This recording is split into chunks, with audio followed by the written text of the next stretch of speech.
Good evening and welcome to this Thursday's final edition of Yes 101's Visual Radio. Bringing you the news, I'm Theruni Karnaratna. Let's start off with your top stories for this evening.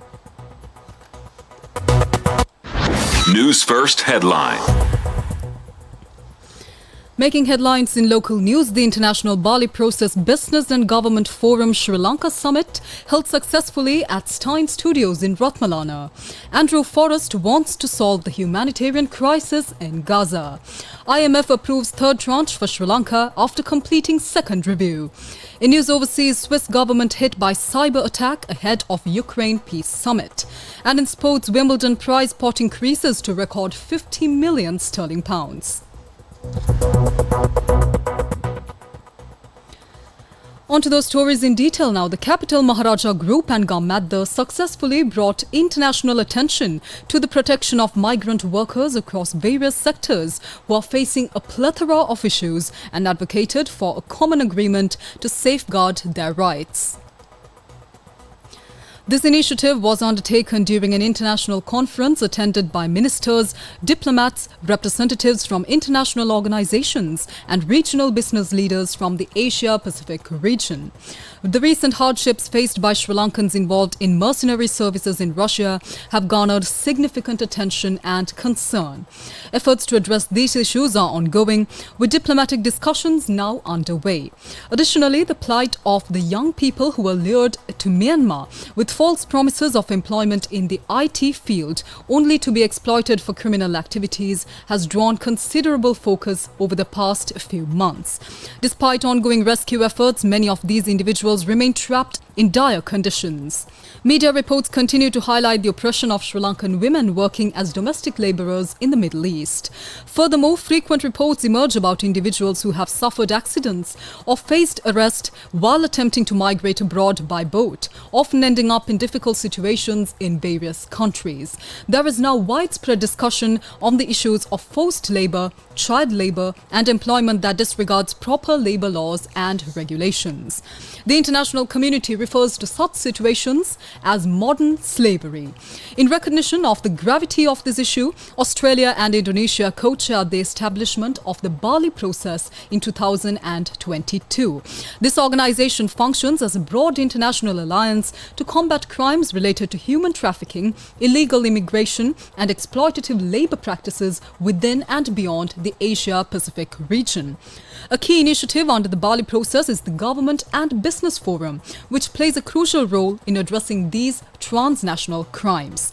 Co-chair of the Bali Process Government and Business Forum, Dr. Andrew Forrest, also addressed the summit. We all have this deep responsibility to care for those who are most vulnerable. We judge ourselves not on anything but how we protect our most vulnerable. This is the country where if you pass laws to protect your people, you will have a level playing field for business. That's all we need. Sri Lankans and people all over our beautiful region of Asia and India, they're duped. They're duped into knowing that they have a better future for a short time. If they work in hotels, if they work in construction factories, but their passports are confiscated when they arrive, they're trafficked into the armed forces, where their disrespect for their lives is clear, which is, of course, the essence of modern slavery, where we define it as your freedom completely removed. Meanwhile, Andrew Forrest, founder of the philanthropic Mindaroo Foundation, is offering to build a secure gate system on the Israel-Gaza border that he says could allow thousands of tons of food aid to be delivered each day and ward off mass starvation in Gaza. He was speaking to CNN from Colombo. Due to the ongoing conflicts, approximately 1 million individuals in the Gaza Strip, including 400,000 children, are facing malnutrition. In response, the King of Jordan recently advocated for the development of a new approach to deliver essential food and supplies to the Gaza Strip via land routes. Australian billionaire Dr. Andrew Forrest proposed a concept of an automated supply process. This concept centers on delivering supplies to the Gaza Strip without human intervention, utilizing automatic scanning machines at entry points to ensure thorough inspection and security.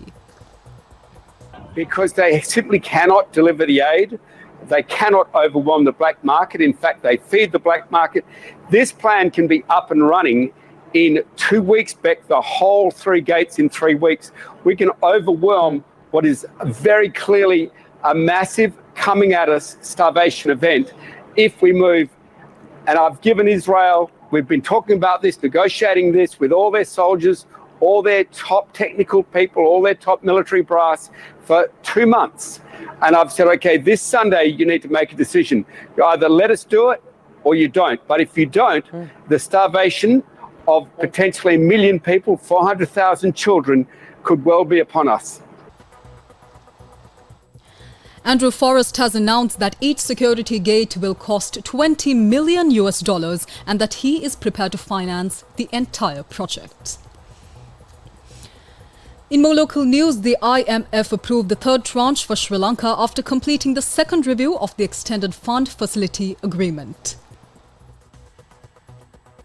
The Executive Board of the International Monetary Fund completed the second review under the 48-month Extended Fund Facility Arrangement, allowing authorities to draw about $336 million. This brings the total IMF financial support disbursed so far to about $1 billion. The EFF arrangement for Sri Lanka was approved by the Executive Board on the 20th of March 2023 in an amount of about $3 billion. The first review of the Extended Fund Facility was completed by the Executive Board on the 12th of December 2023 with disbursements of about $337 million. The EFF supported program aims to restore Sri Lanka's macroeconomic stability and debt sustainability, mitigate the economic impact on the poor and vulnerable, rebuild external buffers, safeguard financial sector stability, and strengthen governance and growth potential. The IMF said that the recovery remains gradual and medium-term growth potential hinges on appropriate policy settings. Following the Executive Board's discussion, Kenji Okumura, Deputy Managing Director and Acting Chair, said that all quantitative targets were met except for the marginal shortfall of indicative target on social spending. Most structural benchmarks were either met or implemented with delay. Reforms and policy adjustments are bearing fruit.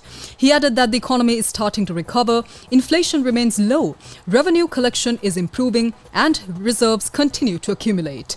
Now, despite these positive developments, the economy is still vulnerable and the path to debt sustainability remains knife-edged. Important vulnerabilities associated with the ongoing debt restructuring, revenue mobilization and reserve accumulation, and banks' ability to support the recovery continue to cloud the outlook. Meanwhile, State Finance Minister Shehan Semasinghe commented on the IMF program. So when it came to financing assurances and debt restructuring, the official creditor committee, co-chaired by India, Japan, and France, as you know, China was sitting outside the official creditor committee. All our bilateral partners supported us, guided us, and extended their fullest cooperation and support. So we are grateful to that. And we are very hopeful. Likewise, we have come into agreement in principle with the bilateral creditors. We will be able to decide soon on signing the MOUs. It has been highlighted by the IMF also, but at the same time, the IMF has recognized the progress made in debt restructuring discussions. So the next step would be the ISP holders, which I have always told that we are very confident that we will be able to reach an agreement in principle with our bondholders and to ensure that we have a swift completion of the entire debt restructuring process. Let's now take a look at international news. International news. The Switzerland government websites were hit on Thursday by the first of an unexpected wave of cyber attacks ahead of a weekend summit on peace in Ukraine hosted by Bern. The National Cybersecurity Centre, or NCSC, said the distributed denial of service attacks, which made websites or network resources unavailable by flooding them with malicious traffic, resulted in minor outages. On Saturday and Sunday, Switzerland will host the first summit on peace in Ukraine. The Swiss government says that dozens of countries have confirmed their participation. The summit will try to come up with a roadmap for involving both Ukraine and Russia for future peace process. Up next is sports news. Sports news. And in sports, it's tennis. Wimbledon will have a record 50 million sterling pounds total prize money next month, with the two singles champions taking home 2.7 million sterling pounds each. Last year's champions Carlos Alcaraz and Marketa Vondrousova received a then record 2.35 million sterling pounds. There is also a 35% increase for the wheelchair events, with their total prize fund increasing to 1 million sterling pounds, although this partly reflects an increase in draw size. The total prize money is up by 11.9% from last year's tournament, and first-round single losers will receive 60,000 sterling pounds, which is a 5,000 sterling pound increase. The money for the qualifying competition will also increase by 14.9%. And that's a wrap of this edition of Yes 101's Visual Radio. For the News First team, I'm Thiruni Karuna Ratna. Thank you for tuning in. Take care and good night.